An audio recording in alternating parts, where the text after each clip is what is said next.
All right. So in this lecture, I will show or I'll illustrate how we can use matrices in chemical reaction engineering problems.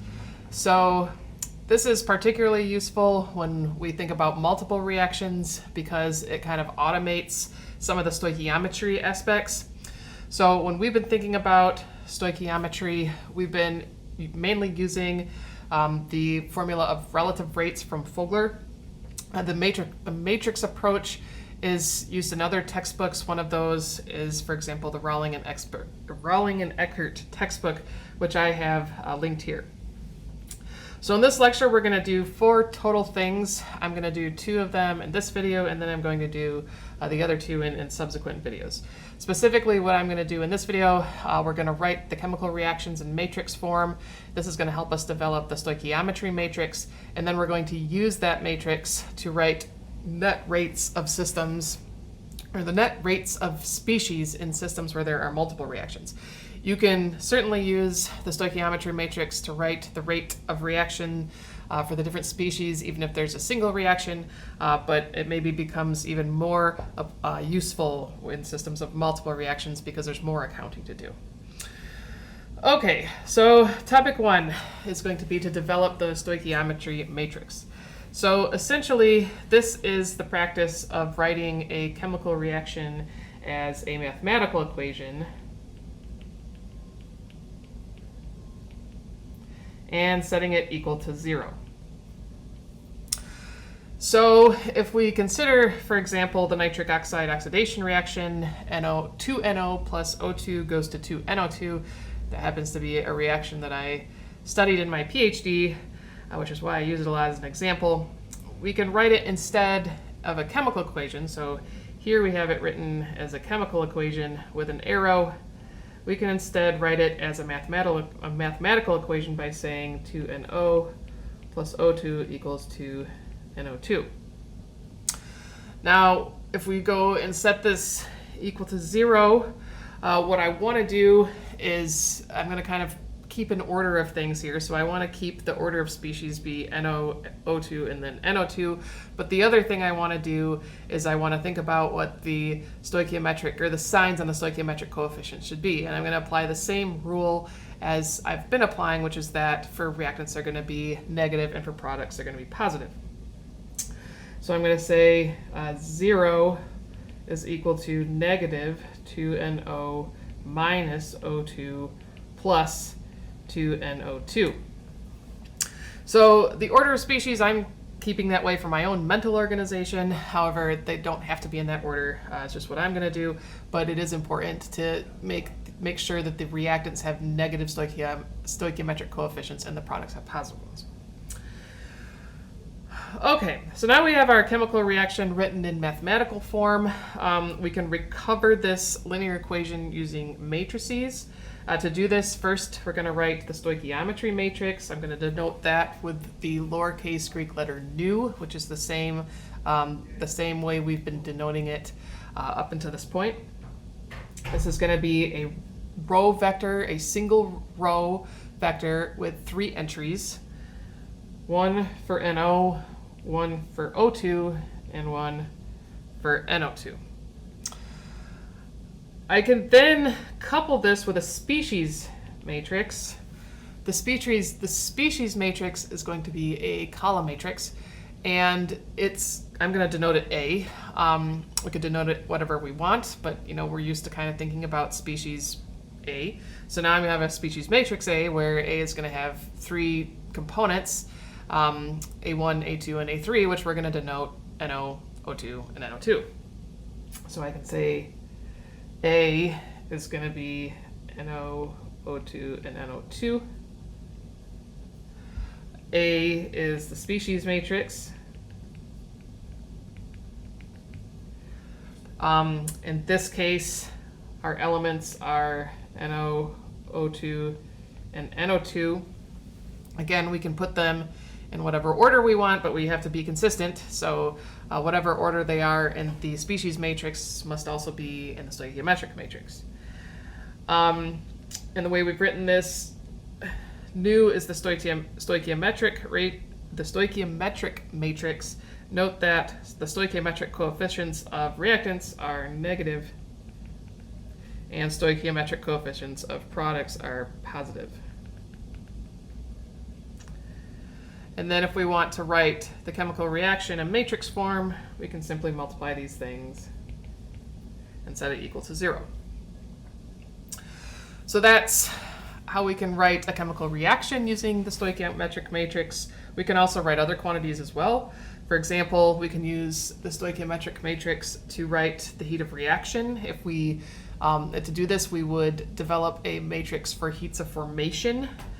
So we could, for example, define some matrix H and say that instead of putting species in this matrix, I'm going to put the heats of formation of species in this matrix. So I'm going to say delta H F of NO, delta H F of O2, and delta H F of NO2,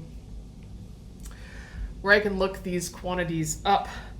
At standard conditions, the heat of formation of molecular oxygen is equal to 0, and if I recall correctly, the heat of formation of nitric oxide is around minus 33, and the standard heat of formation of nitrogen dioxide is around minus 93. Now I could be wrong about that. I'm recalling from many years ago when I was in graduate school, but that's what's coming to mind right now. Okay, so I could, if I were to take then if I wanted to solve for heat of reaction, for example, I could take my stoichiometry matrix and multiply it by my H matrix. That would give me the sum of the heats of formation of the products minus the sum of the heats of formation of the reactants. And I could do this similarly for any quantity that takes on a products minus reactants form. For example, one that we've looked at is delta Cp. So that's the stoichiometry matrix. This can be particularly useful when thinking about multiple reactions, because it kind of automates the process of doing these things, which maybe simplifies some of the accounting. So let's illustrate this by example. So I have an example here of multiple reactions. I have 3 different reactions. Reaction 1, 2, 3. And I'm going to use those to calculate things. Particularly in this example, I'm going to write species net rates. And the reason that I want to do this is because I know when I write a mole balance for a species, I need to have the net rate of that species. Now that we're entering this part of the class where we're studying multiple reactions, that means that I have to incorporate the rates, the rate of each species in each reaction. So I have to do some amount of accounting, and matrices are a useful way of doing that. So 2 things to do. 1, I need to determine an order of species, and I'm going to write that down because I have 7 species here, and that's a lot of species. So I'm going to write down, I'm going to develop an order. The order can be whatever I want it to be as long as I'm consistent, but I'm going to write it down. I've done that here. So I'm going to use this order of species. I'm also going to note that now I have 3 reactions, so my stoichiometry matrix is going to be a little bit different than in the last example, and particularly, or specifically, the way it's going to be different is it's going to have 3 rows, 1 for each reaction. So to write the stoichiometry matrix, we're going to tabulate the stoichiometric coefficients of each species in each reaction. So I'm going to set my stoichiometry matrix.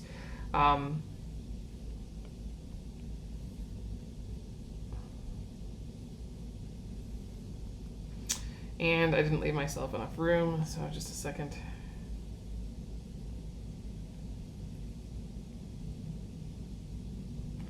I'm going to label the columns for now for my own purpose so that I can more easily set this up. I can erase this later if needed, but for now I'm going to write it all down so that I don't have to try and remember it.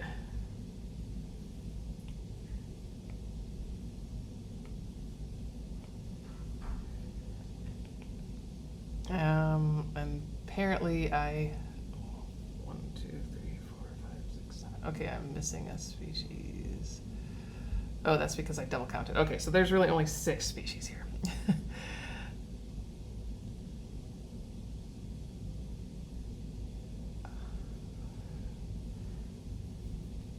So let me fix this.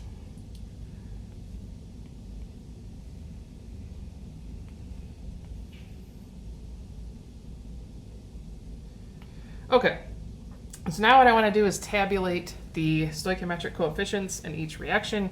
I'm going to have 3 rows in this matrix. This row is going to be for reaction 1, this is going to be for reaction 2, and this is going to be for reaction 3. Okay, and recalling now that if it's a reactant species, then it's going to have a negative stoichiometric coefficient. If it's a product species, it's going to have a positive stoichiometric coefficient. All right, so looking at methane in reaction 1, it's a reactant with a stoichiometric coefficient of 1, so it's going to be -1. Same with O2. CO2 is a product, H2 is a product, H2O and CO do not participate in reaction 1. All right, reaction 2. CH4 does not participate. O2 has a stoichiometric coefficient of -1. CO2 does not participate. H2, H2O, and CO does not participate. Okay, reaction 3. CH4 is a product in this case. O2 is also a product. CO2 does not participate. H2 is a reactant. H2O does not participate, and CO is a reactant. So that gives me my stoichiometric coefficient. So if I want to then create or write or use this matrix to write the net rates of each species, I can do that by taking the transpose of this stoichiometric matrix and multiplying it by another matrix R. In this case, R are going to be,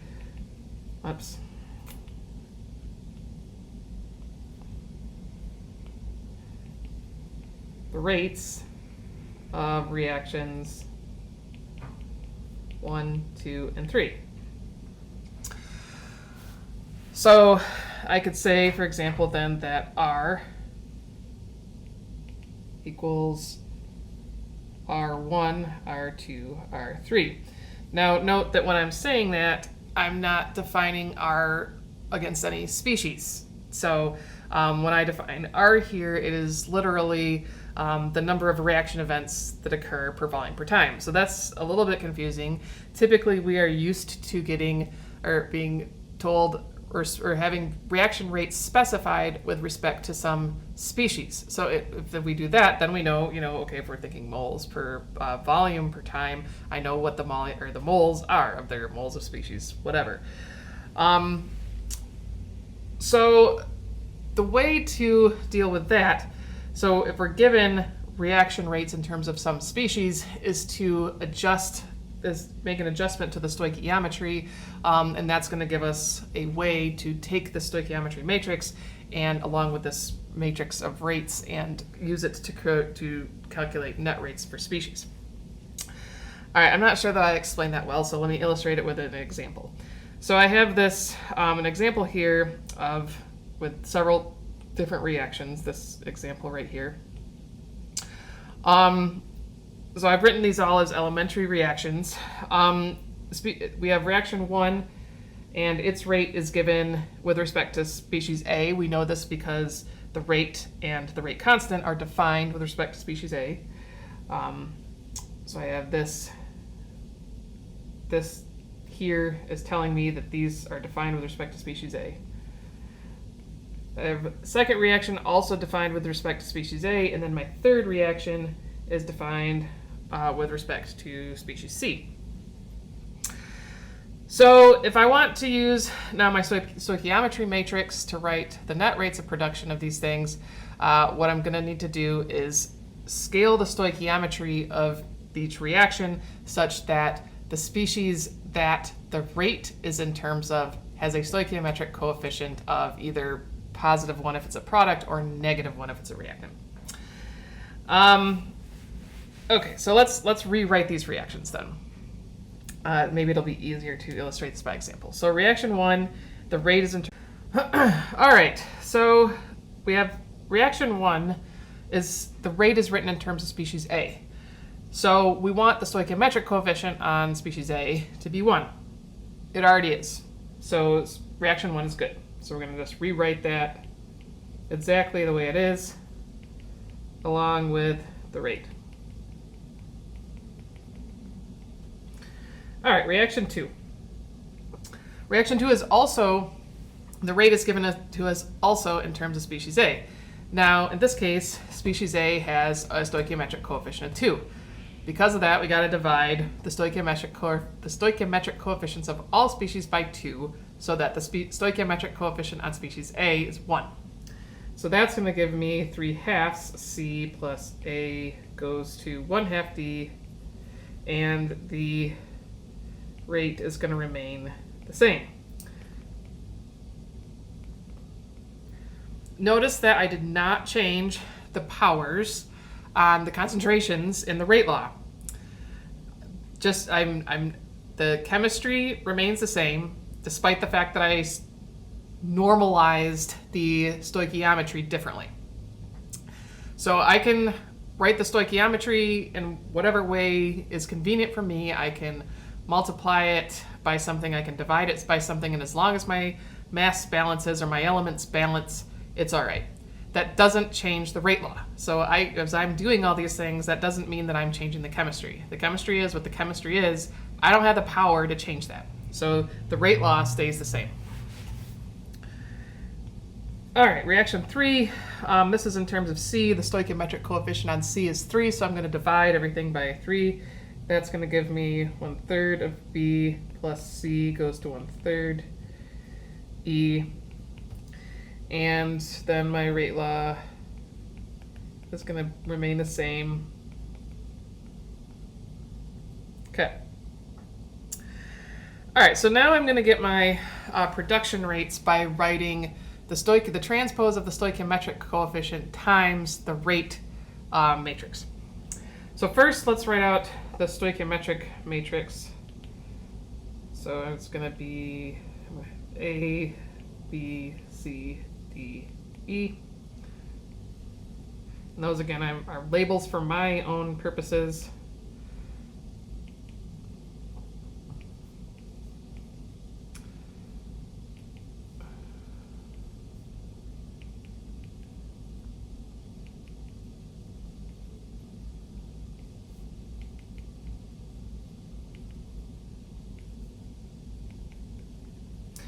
All right, so what this matrix is telling us, species A is going to be participating in reactions 1 and 2. Species B is participating in reactions 2 and 3. Species C is participating in all 3 reactions. Species D participates only in reaction 2, and species E participates only in reaction 3. So if we want to use this matrix to develop a net rate for each species, we need to include contributions from each one of the reactions where those species occurs. So species A will have contributions from 2 reactions, B will have contributions from 2 reactions, C from 3, D and E both from 1. We can get this by taking this reaction and writing, or this matrix and writing its transpose. To do that, I'm going to basically just flip the rows and the columns.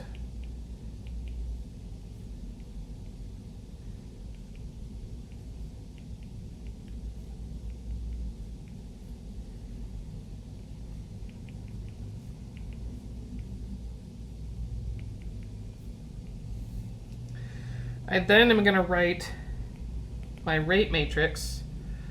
I'm going to write this as positive numbers. The reason for this being that whether or not any given species is being generated or consumed in a reaction is going to already be part of the stoichiometric coefficient. So in this rate, I can just take the simple case and write everything as positive numbers and know that the matrix is going to take care of the rest, the accounting aspect for me.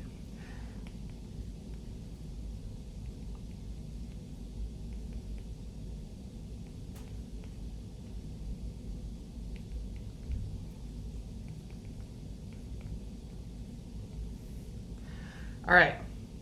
So now if I want my net rates of production, I can multiply these things. So net rates of production. So if I do that multiplication,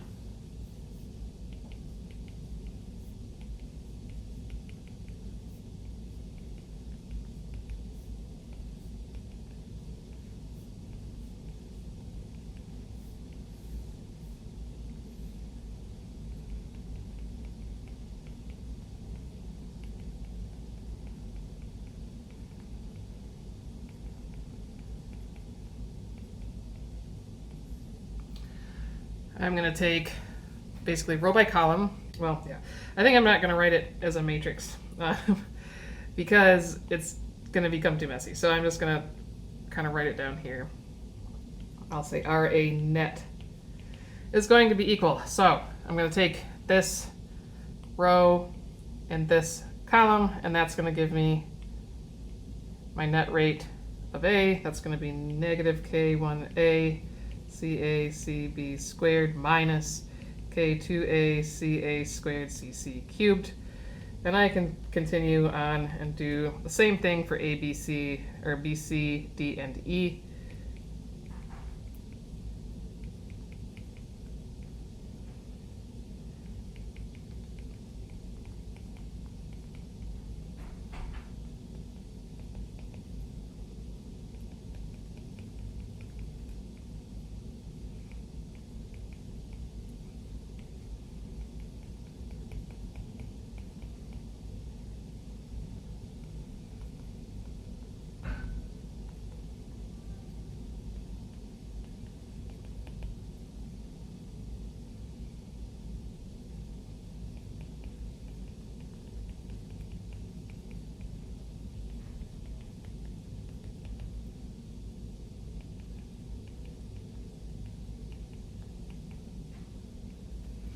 So we get here the same thing that we would get using relative rates, but maybe this is a lot easier because all I have to do is write these numbers and these rate expressions and these vectors and then just do this multiplication without having to go back and think and adjust stoichiometry every step of the way.